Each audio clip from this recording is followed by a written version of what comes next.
Olá pessoal, tudo bem?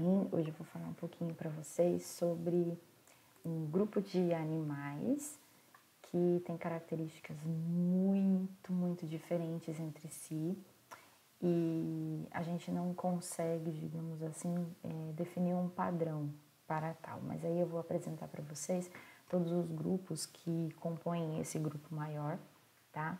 E cada característica dele, beleza? Então vamos lá. Começando então, pensa que quase todos os animais que você conhece, de tudo que você já viu, qual é o grupo de animal com maior número de espécies? E qual o grupo que reúne os animais mais admirados, temidos e conhecidos do homem? Pensaram? E quais são os animais encontrados em todos os cantos do planeta e com a maior diversidade de formas e hábitos de vida? Bom, pensem aí. Se vocês conseguiram responder ou não, então a gente vai aí para o nosso grupo estudado hoje, que são os artrópodes. Só relembrando aí, quem são os artrópodes? É um grupo de animais que a gente vai ter uma variedade muito grande, uma diversidade enorme. Então, a gente vai ter aí com os diversos sistemas morfológicos, né? O que é morfológico? Formato, tá? Anatomia. Fisiológico, função e comportamental. Aí entra toda uma questão biológica e ecológica, tá? As variações dos artrópodes, suas especializações e a maneira como esses caracteres eles evoluíram e suas relações com os grupos de invertebrados são temas que ocupam os zoólogos, né, os especialistas que estudam os animais, desde a época de Darwin. E muitas questões ainda, até na atualidade, ainda permanecem obscuras, que a gente não tem respostas efetivamente para deixar tudo isso muito claro, tá? Então vamos lá, o que é artrópode, né? O nome vem da origem grega, artron, que significa articulação, e pó dos pés. Então, a articulação dos pés, mas lembrando que nem todos vão ter pés, patas, com este nome, tá? E sim apêndices. Na verdade, essa característica foi que diferenciou esse grupo de animais do grupo anterior, que são os anelídeos e os nemateumintos, tá? Nematóides. Por quê? Se a gente for lembrar, os anelídeos, que são as minhocas, e os nematóides, que a gente vê que lombriga, por exemplo, eles não têm pés, não têm essas articulações que vão permitir se locomover, tá? Então, a gente já tem aí um fator que está associado à evolução desses indivíduos, né? Porque com os pés eles conseguem, então, migrar para vários tipos de ambientes, ok? Eles estão agrupados em 4 subfilos e 13 classes. Os artrópodes representam o mais diverso filo dos animais. Constitui aproximadamente 85% das espécies do reino animal. E aí a gente vai ter entre 30 e 50 milhões de espécies que vivem atualmente que ainda não foram descritas, tá? Então são muitos indivíduos. Como que está então essa classificação? A gente falou anteriormente no slide anterior que eram 4 subfilos. Por que tem 5? Porque esse último aqui, os trilobitas, ele já foi extinto, tá? Então tem fósseis, tem essas comprovações, mas eles não existem mais. Então a gente vai ter o grupo Myriapoda, que são as centopeias, os insetos que estão dentro do subfilo Hexapoda, as aranhas, os carrapatos, que são queliceratos. Aí a gente vai ter os crustáceos, né, que são lagosta, caranguejo, entre outros, e os trilobitas que já foram extintos, certo? Aqui a gente vai ter, gosto muito mesmo desse slide, porque ele vem mostrando quais são as características de cada grupo e o que aconteceu ao longo do tempo. Então, embaixo ali a gente vai ter exoesqueleto quitinoso com apêndices articulados, um par de antenas e olhos compostos. Essas características, elas estão presentes em todos os artrópodes, tá? Mas aí a gente vai ter os queliceratas, a gente vai ter perda de antena, um par de apêndices, que é quelíceras, E tagmose, o que significa tagmose? O tagma, que são as divisões do corpo, ele é dividido em cefalotórax e abdômen, tá? Quando a gente tem as mandíbulas aparecendo, surgindo, né, dentro dessa evolução, a gente vai ter aí os miriápodas, então que Quericerato não tem mandíbula, tá? Miriápoda, que tem uma tagmose cabeça e tronco, perda do olho composto, ele não vai ter olho composto, mas à frente eu vou mostrar para vocês como que é esse olho composto. E, posteriormente, tanto os crustáceos como os hexápodas, eles vão ser mais complexos. Então, a gente vai ter todos os apêndices cefálicos, exceto as primeiras antenas, utilizados para alimentação em algum momento da vida deles, tá? O cérebro é tripartido, 3 partes, e sequência de DNA derivadas compartilhadas. Então, a gente vai ter crustáceo, a gente vai ter 2 pares de antenas, né? Então, a gente tem segunda antena birreme, 2 pares de maxila, que é para alimentação. A gente vai ter a presença de larva e nos hexápodas a gente já vai ter um sistema traqueal único, que é para respiração.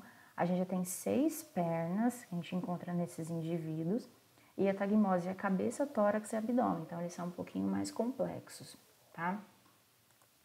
Aqui a gente observa uma estrutura corporal, anatomia, dos insetos. Então, o que a gente vai ter aqui? Principalmente esses 3 tagmas. Então, a gente vai ter cabeça, tórax e abdômen. O corpo deles vão ser divididos nesses 3 tagmas, tá? Aí a gente consegue observar as antenas, a boca, faringe, traqueia, cordão nervoso, o estômago, espiráculos. Então, a gente consegue observar eles um pouquinho mais complexos, tá? Esse gráfico, sou apaixonada nele, ele representa o desenvolvimento dos artrópodes e, na verdade, são dos seres equidisozoários, que a gente chama. Então, todos os indivíduos, e aí vale ressaltar, por exemplo, que nemateuminto, eles também fazem essa troca, essa muda, então eles também são equidisozoários, tá? Eles crescem diferente da gente, por exemplo. Tipo, eu nasci pequenininha, mas já com formato de ser humano, né? Eu não tenho uma metamorfose acontecendo. E aqui, em azul, a gente vai ter essas mudanças acontecendo. Então, eu vou ter picos de crescimento, tá? E vai ter, nesses intervalos de crescimento, a gente vai ter a ocorrência da muda. O que seria essa muda? A muda é a troca do exoesqueleto desses indivíduos, porque eles cresceram tanto e eles não têm para onde expandir mais, tá? Porque eles têm um número X de célula. Então, precisa ocorrer essa troca. Essa troca ela é feita através de hormônio. Então, o hormônio equidisosona, ele manda o sinal para o organismo, para ele parar de crescer, para fazer a troca do exoesqueleto, para então, posteriormente, ele conseguir crescer mais um pouquinho, tá? Por isso que a gente tem essa escadinha aí como representação do crescimento dos artrópodes em relação aos outros animais, tá? Aqui a imagem do olho composto. Então, o olho composto, ele tem muitos ocelos. O que seriam esses ocelos? Vamos imaginar, por exemplo, uma lanterna grande, e nessa lanterna eu tenho várias lâmpadas dentro dela, pequenininha. Isso é o olho composto. Então, eu vou ter um olho grande que tem vários ocelos, que são várias lanterninhas lá dentro, tá? Então, eles conseguem enxergar de uma forma um pouquinho diferente da nossa, tá? Classificação. Aqui a gente consegue observar nessa imagem que os artrópodes, eles vivem em todos os ambientes. Então, a gente vai ter aquático, terrestre, aéreo, em todos os lugares, tá?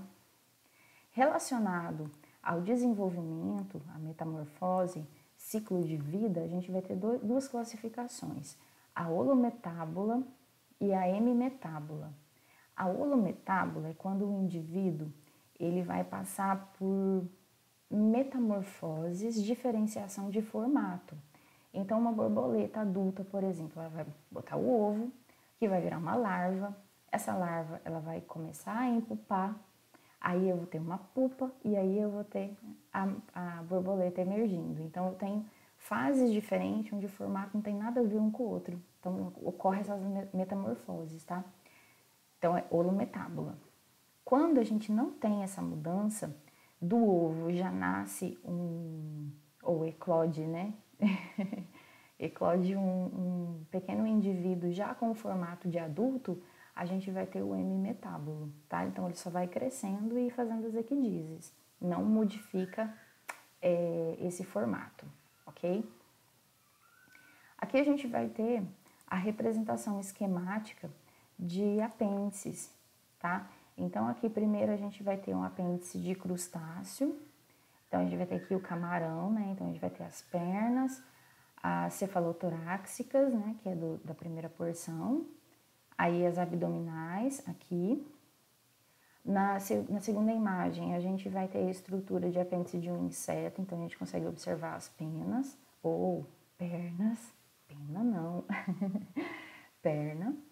E no terceiro, embaixo, a gente vai ter os apêndices de uma tarântula, tá? Então, a gente consegue observar o quê? Formato diferente. Tem a mesma função, sim, locomover, dependendo do tipo de ambiente que ele está vivendo, né? Claro que um camarão, por exemplo, vai viver no meio aquático, enquanto um inseto, no caso aqui, a formiga, vai viver, a maioria do tempo, no meio terrestre, ok? Então, esses formatos são diferenciados. Aqui a gente vai ter a comparação da extremidade anterior de miriápoda. Então, dentro de miriápoda, a gente vai ter aqui os quilópodes, que é a imagem A, e os diplópodes, que é a imagem D. O que vai modificar?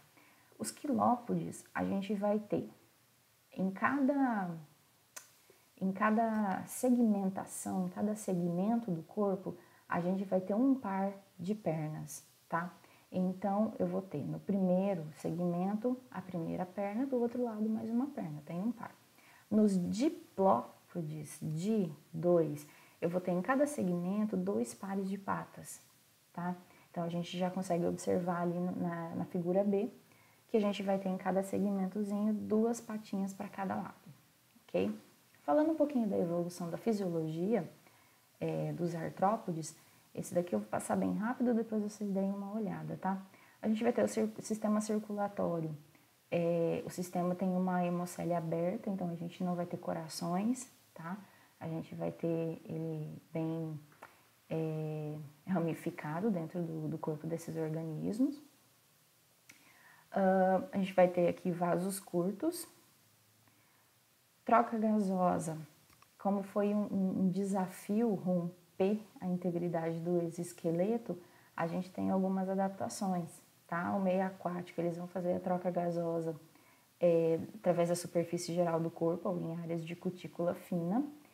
E os bem mais sucedidos, quem são os mais sucedidos? São aqueles terrestres, insetos e aracnídeos, eles vão fazer a troca gasosa através de algumas invaginações da cutícula. O que são essa invaginação? São buracos, orifícios que vai ocorrer essas trocas gasosas.